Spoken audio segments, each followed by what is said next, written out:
Bonjour à vous toutes et à vous tous. Je suis comme d'habitude ravi de vous retrouver en ce dimanche 12 septembre. Alors comme vous savez, nous avons eu pas mal d'informations sur des possibles convocations concernant la gestion de la crise sanitaire. Et la deuxième personne de la liste qui a été convoquée cette semaine s'appelle Agnès Buzyn, donc ex-ministre évidemment de la Santé, qui a démissionné en pleine tourmente de la pandémie en disant qu'on allait se prendre un tsunami, des contradictions dans ses déclarations, tout ce qui tourne autour.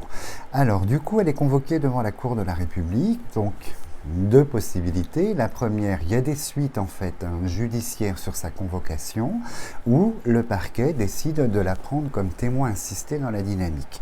Donc, avant de commencer, de manière générale sur les autres membres du gouvernement, on va regarder si Agnès Buzyn, effectivement, va être inquiétée par la justice.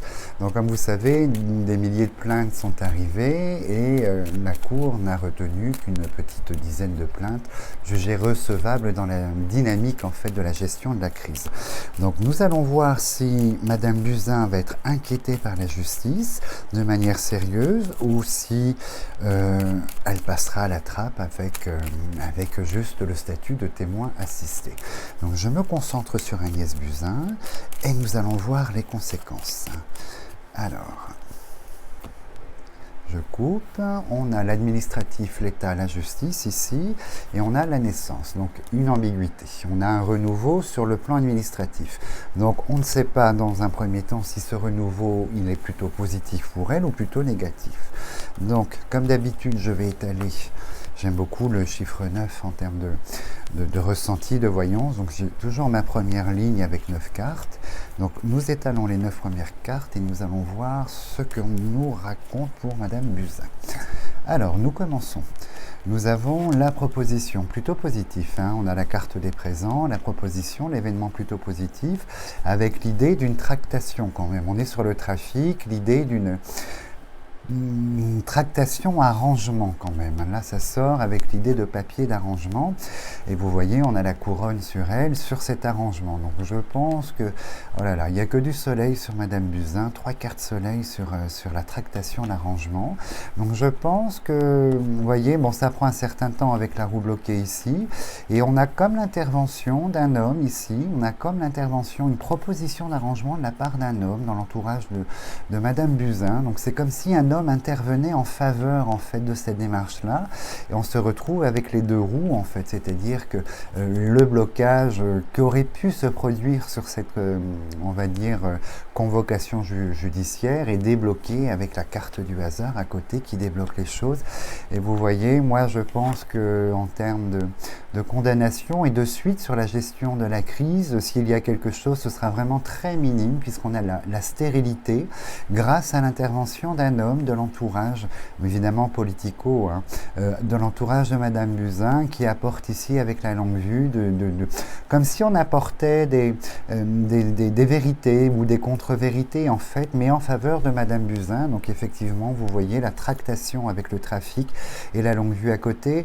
Somme toute, 3 soleils pour Madame Buzyn et la stérilité en plein milieu qui indique qu'au niveau des suites, s'il y en a, elles seront absolument ridicules. Et comme on a coupé quand même sur la nativité, moi je pense qu'il y a une nouvelle situation en faveur, parce qu'on est sur une carte de soleil, on est sur une situation qui serait plutôt en faveur de Madame Buzyn sur le plan juridique. Alors on va aller un petit peu plus loin, on va creuser, on va regarder si cet homme sort avec le hibou, on est sur un ministre, un gouvernement. Si on a un aigle en deuxième ligne, on serait sur la haute autorité, Premier ministre ou président. Donc on va voir un petit peu. Alors, on continue, on est sur le hibou, donc vous voyez, il y a d'autres ministres dans l'entourage homme, dans l'entourage de Madame Buzyn qui ont l'air d'intervenir en sa faveur, vous voyez, comme si on apportait de nouveaux éléments inconnus avec la découverte, des éléments inconnus, vrais ou pas, on n'en sait rien, mais des éléments nouveaux et inconnus dans la dynamique de Madame Buzyn, et c'était soit le hibou, soit l'aigle. Donc dans un premier temps, le hibou, on est sur du ministériel, donc vous voyez, on est aidé par cet homme ou par ces hommes. Sur le trafic, sur la santé, parce qu'on est quand même en seconde lecture, on est sur le caducée pharmacie, médecine, renforcé par le serpent de la pharmacie. Donc on apporte des éléments, des papiers, des informations donc sur la gestion de la médecine, donc de la crise en seconde lecture. On apporte des informations plutôt en faveur de Madame Buzyn, ça c'est une certitude. Et on a l'argent qui sort, très très étonnant, la carte d'abondance, hein, l'argent. Alors on est soit sur la richesse au sens figuré des éléments apportés par ce ministre ou ces ministres du gouvernement, dans le cadre de Madame Buzyn, ou soit on est vraiment sur une spéculation financière, on va voir. Donc son entourage proche, donc je pense qu'elle a gardé beaucoup de contacts avec le gouvernement actuel, et ce qui me semble un peu logique, puisque malgré sa démission, on la retrouve dans un emploi très bien payé que le gouvernement lui a attribué un quasi d'office. Donc vous voyez, je pense que la corrélation, la connexion est toujours là. Donc on a la clé du destin et la roue du hasard, la roue du destin qui symbolise réellement que de toute façon, il y a l'idée un peu d'un côté théâtral par rapport à tout ça, parce que ces deux cartes viennent assurer l'idée que les choses sont déjà actées, déjà écrites en fait. S'il y avait convocation, et le cas échéant il y a convocation, les informations sont toutes prêtes, les éléments nouveaux par rapport à la gestion de la crise financière sont déjà marqués en fait.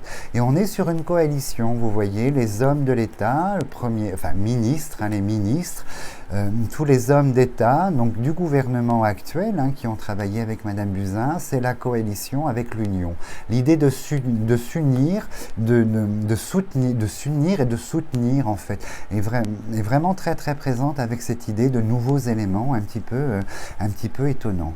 Donc on regarde et vous voyez, quand je parlais de rapports qu'elle avait gardés, on est sur la carte de l'ami, l'environnement plutôt positif, on est l'environnement, l'ami sur les deux cartes de destin. Donc inévitablement, l'environnement, on va dire gouvernement, hein, ici, avec les ministres, agit en faveur de Madame Buzyn, est très très impliqué avec la carte de la passion, donc on est dedans, et on est, vous voyez, Madame Buzyn qui sort ici, la carte de la femme, qui reçoit le plein soutien du gouvernement et beaucoup de nouvelles informations, jusqu'alors inédites dans l'analyse, en fait, vous voyez, on apporte ça. Donc on ne va pas aller plus loin, puisqu'effectivement, moi je pense que Madame Buzyn ne sera pas inquiétée en termes de justice, hein, au niveau condamnation pénale. Je pense que s'il y a quelque chose, il y aura un petit pour le barouf, quoi, histoire de satisfaire un petit peu la population, l'avis de la population, un petit tapage de doigts, comme on sait bien faire en disant c'est pas bien, hein. Et puis c'est tout, mais je pense qu'on va passer sur un statut de témoin assisté dans cette dynamique. Donc pas la peine d'aller plus loin par rapport à Madame Buzyn. En revanche, comme la liste est longue, visiblement, au niveau de ces convocations, je sais qu'il est l'idée de convoquer Sibeth Ndiaye, l'ancien ex-premier ministre en fait, hein, Édouard Philippe, Olivier Véran qui a déjà l'idée d'être convoqué en fait. Donc on va faire une consultation générale sur les membres sans spécifier, parce que sinon la vidéo durerait 3 heures, je serai obligé de demander là-haut en fait cas par cas, peut-être que je le ferai après, mais on va voir si effectivement le gouvernement va devoir s'expliquer dans la dynamique de la gestion, les mensonges sur les masques, la pénurie des vaccins et toutes ces informations en fait contradictoires auxquelles on a assisté depuis le début de la pandémie. Évidemment, ça n'était pas facile à gérer, il faut leur accorder, mais il y avait des choses qu'on aurait pu tout à fait visiblement éviter, hein, de toute façon. Il y avait d'autres pays qui renvoyaient de bonnes informations dans cette gestion. Donc nous allons voir en fait de manière générale si le gouvernement va être inquiété par la justice, s'il ressort des cartes plutôt violentes au niveau du procès, du tribunal, et si, ou au contraire, je réfléchissais, excusez-moi, si au contraire, en fait, nous allons assister à quelque chose de plutôt superficiel et de léger. Donc, je me concentre sur le gouvernement, l'exécutif en place, et nous allons voir. Alors, on a les convocations, vous voyez, la table, les convocations judiciaires. Donc, dans les noms que je vous ai cités, il est fort probable que des personnes soient convoquées, puisque la table est là. Et on a quand même l'idée de se défendre avec les deux coqs, donc la justice à droite et le gouvernement à gauche. Donc, on va voir de quoi il en retourne exactement, par rapport, en fait, à ces convocations devant le tribunal de la République, en fait, la justice de la République. On va voir un petit peu ce qu'il en ressort. Donc je me concentre et j'écoute ce que l'on me dit. Je me laisse guider hein, dans les cartes. Alors, on y va. Donc toujours ma ligne de 9. Voilà. On commence, on regarde donc l'inéluctable. Donc l'inéluctable est toujours dans l'idée que la justice doit faire quelque chose malgré tout. Vous voyez, les plaintes sont déposées, très peu sont reçues. Dans le peu qui soit accepté, il y a l'idée d'inéluctable que les choses vont se faire. Donc on parle de convocation. Hein. Mais on est sur les deux cœurs, tout de suite sur les deux cœurs. On est dans l'idée qu'il y a quand même les deux cœurs et la carte bleue par rapport au gouvernement et la justice. Il y a quand même une très très belle dynamique. Hein. On aurait eu des cartes tout de suite très violentes comme le chat noir, la chauve-souris, s'il y avait vraiment une valeur d'inquiétude à apporter. Les deux cœurs symbolisent déjà dans un premier temps que cette justice, c'est quand même dans une forme d'acceptation des choses et de respect par rapport au gouvernement. On n'est pas dans une forme d'accusation et de vouloir absolument trouver des coupables, et c'est corroboré par la carte bleue qui aplanit un peu toute cette sphère de justice qui pourrait, pour nous, à l'oreille, nous sembler violente, hein, convocation, gna gna gna, mais au final, on voit que la dynamique, elle est plutôt positive, en fait. Alors, effectivement, le changement, donc l'évolution vers quelque chose de plutôt positif, pour le gouvernement, il y a quand même le chat noir, donc l'inquiétude du moment, mais tout de suite, en 5e, on a la réussite. Donc alors si j'explique bien, et l'évolution, donc on est dans l'évolution, vous voyez, en plein milieu. Alors tout de suite on a les nouvelles, donc ce que je vous disais, ça corrobore l'idée que à notre oreille, ce que l'on entend par rapport aux médias, convocation de justice pour mauvaise gestion, mise en danger de la vie d'autrui, la gestion au niveau des CHU, le manque de matériel, tout est là, mais vous voyez, les choses évoluent plutôt vers la réussite pour le gouvernement en place. On a la pyramide, on a la couronne qui disent qu'il y a beaucoup de changements sont apportés. Des changements de quel ordre on va voir, mais c'est comme Madame Buzyn, on a l'intervention extérieure par rapport à tout ça, les événements inattendus, très positifs dans la gestion de cette crise, en fait, pour justifier la gestion de cette crise. Et on a l'idée qu'effectivement, du chat noir, on passe à la pyramide et à la réussite. Donc en fait, je pense que les choses vont évoluer de manière très très positive. En revanche, je vois quand même une femme qui sera plus inquiétée que les autres, en fait, et qui n'est pas Agnès Buzyn. Ça, je l'entends, donc on va regarder. Donc vous voyez, on est attaché en fait à faire respecter la justice, à répondre à ça. Donc on est sur la grande famille hein, du gouvernement, un peu d'incertitude dans la gestion. Vous voyez, on a la table en fait et le chat noir, donc effectivement les entretiens, on est dans l'obligation quand même, il y a une forme d'accusation par rapport à la grande famille politique ici, et dans cette forme d'obligation, il y a quand même l'idée de s'expliquer sur ces événements très noirs en fait de la gestion de la crise avec le chat noir, mais les choses prennent, vous voyez, la table, l'échange, donc la discussion, et voilà, et voilà, ça revient. On a encore, comme tout à l'heure, on a l'idée en fait que on arrive à trouver un arrangement déjà qui est prévu avec l'héritage. Vous voyez, on arrive à trouver quelque chose d'inattendu qui arrive un petit peu sur la table. Hein, on est sur la table ici, qui arrive un petit peu sur la table lors de ces échanges ici avec la justice, qui somme toute sont en corrélation avec la santé, la carte de la maison de santé, donc des événements inattendus, des informations, des choses inattendues qui arrivent encore au niveau du gouvernement qui seraient éventuellement convoqués, que ce soit Sibeth Ndiaye, Monsieur Véran. Donc en fait, effectivement, la situation là, il y a des échanges sur la mauvaise gestion avec le chat noir, mais des choses extraordinaires, un peu inattendues arrivent sur le thème de la santé et l'idée pas d'arrangement, mais vous voyez, on ne s'arrange pas avec la justice, mais l'idée d'avoir des informations nouvelles qui sont déjà dans les boîtes, hein, qui sont déjà actées, donc je ne sais pas, c'est très très très étonnant, donc on va aller un petit peu plus loin, donc probablement peut-être un hibou ou peut-être un aigle, ou l'homme ou la femme qui devrait sortir, et l'intelligence. Donc on va voir effectivement. Donc on continue. Alors, donc la malchance, l'environnement qui sort là, la femme qui sort, la nativité. Donc là, c'est clair et net, on a le trafic, donc c'est la tractation administrative, hein. On est sur la justice, sur l'État.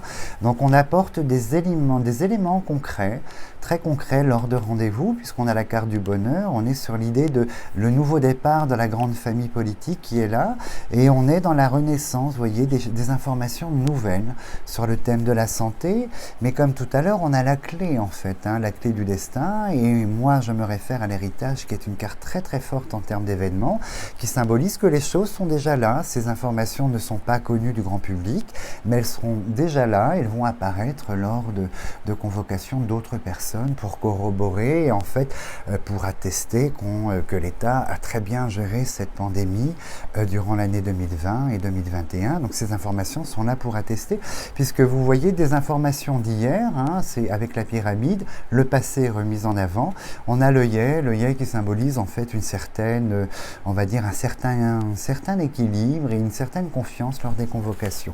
Je suis étonné que le tribunal ne soit pas sorti. On aurait dû avoir, parce que si on a le procès, la prison, éventuellement un juge, ça peut symboliser qu'une personne sera quand même inquiétée dans tout ça. Donc je retourne, donc toujours le passé, la ruine, la passion, l'engouement, on est dedans, le tribunal qui sort et le procès. Alors moi, il y a quand même les foudres de la justice vont s'abattre sur une personne. Le tribunal, comme je vous disais, hein, la prison, le procès sont sortis, on a la foudre. J'ai quand même l'idée qu'une personne va ramasser entre guillemets pour les autres et la femme est sortie. C'est cette personne que je sentais tout à l'heure. C'est pas un homme, on n'est pas sur Monsieur Véran, on n'est pas sur Jérôme Salomon, on n'est pas sur l'ancien Premier ministre Édouard Philippe, on est sur une autre personne. Donc il y a deux possibilités. Donc ce sera soit le porte-parole Sibeth Ndiaye, sur qui la justice va porter le chapeau pour délester nos ministres ou ex-anciens ministres, hein, Agnès Buzyn ou Édouard Philippe. Mais il y a quand même cette personne, à coup d'arrangement, je pense, quand si elle accepte de porter le chapeau, ce ne sera pas sans compensation, en fait. Ça, je m'avance peut-être un peu, je retire ce que j'ai dit, mais vous voyez la justice, que je vous disais, la foudre, la justice qui tombe d'un coup sur cette femme appartenant au gouvernement, mais je la vois au-dessus ou en parallèle du gouvernement existant ou de l'ancien gouvernement. Moi, je la vois pas du tout attachée, on est sur une profession qui dépend du gouvernement, mais en parallèle, et je pense que ça va être le bouc émissaire, en fait, de cette justice. À mon avis, en fait. On va regarder. Alors là, je pense qu'il nous faudrait peut-être la carte de la maladie pour un peu situer l'idée où la chauve-souris, si elle appartient réellement au monde de la santé lié à l'État, en fait. Hein. On va regarder. Alors l'argent, très étonnant. Alors on sort.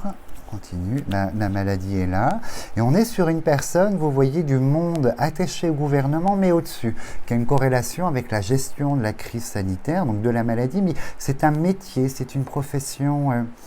Je pensais à, je sais pas, Geneviève Rochenne, hein, qui a géré un petit peu au-dessus, qui donnait son accord sur la pandémie, sur les décisions de l'État. Je pense que c'est l'État, au-dessus de l'État, qui va être inquiété, pas l'État en lui-même, en fait. Et je pensais à cette dame, à cette Geneviève Rochenne. Hein. Donc on va voir. Je sais plus, le livre est sorti, la profession exacte qu'elle exerce, mais je sais qu'on avait son accord et son aval dans les décisions, de toute façon. On attestait des prises de décision de l'État. Hein. On attestait ou au contraire on refusait. Et je pense que c'est cette femme qui est là, Geneviève Rochenne, qui sort. C'est évident que vous voyez les papiers nouveaux, hein, qu'on va apporter par rapport au ministre ou ex-ministre convoqué.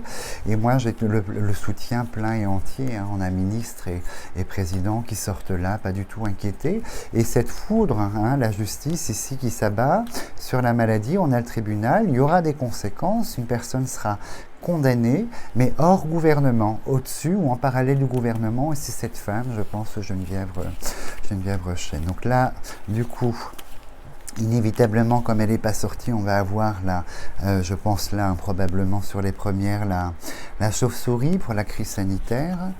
On a l'union. Ah non, c'est celle-ci que j'ai gardée, donc on est vraiment dans l'histoire, vous voyez, ça, pour moi, dans mon ressenti, hein, on est sur la crise sanitaire. Alors effectivement, aucun homme ne se fera condamner au niveau du gouvernement, donc les noms que je vous ai cités, rien du tout. Moi, je pense que c'est une femme qui a une corrélation avec l'Union européenne, enfin l'Union, une société, non, c'est pas l'Union européenne, excusez-moi, c'est une société parallèle en fait, quelque chose qui dépend du ministère de la Santé. On est dans cette dynamique-là, mais c'est cette femme qui va ramasser sur les condamnations, sur voilà les accusations. Elle n'est pas au gouvernement, elle est en parallèle. J'ai eu le nom tout à l'heure en tête, mais il m'a échappé, je suis désolé. Quand je suis très concentré, ça m'échappe. Et on est sur quelque chose attenant au gouvernement dans la santé, et c'est cet organisme qui sera pointé du doigt, puisque c'est cet organisme qui donnait l'approbation ou le refus au niveau gouvernement. Donc malheureusement pour certains, et puis heureusement pour d'autres, hein, je ne me prononce pas, au niveau du gouvernement, des membres qui vont être convoqués actuellement en fonction ou les ex, il ne se passera rien de probant en fait, et on leur tapera, si on doit avoir des conséquences, on va dire, comme on sait bien faire en France, un petit tapage de doigts en disant c'est pas bien, et voilà, ça n'ira pas plus loin, hormis pour cette femme là sur qui les foudres vont s'abattre. Donc voilà, donc je réponds aux dizaines de mails, 30, 40, 100, 150 mails, me demandant de travailler sur est-ce que, dans l'idée que le gouvernement va devoir s'expliquer. Donc je réponds oui, il va s'expliquer, mais en termes de conséquences, les trous de la raquette sont là, il ne se passe rien, à part pour cette personne. Donc voilà, j'espère que j'ai pu apporter un petit peu de clarté sur le plan juridique au niveau du gouvernement pour les semaines qui viennent. On attendra évidemment que se déroulent les choses pour confirmer ou pas mon tirage, hein, ou pas du tout confirmer, voir si je me trompe ou pas. En tout cas, merci beaucoup toujours de prendre le temps de m'écouter. Pour moi, c'est un véritable honneur, un plaisir, mais un véritable honneur de vous avoir comme abonné. C'est évident. Je vous souhaite une très très belle soirée, une bonne fin de dimanche, et je vous dis à très bientôt. Merci à vous.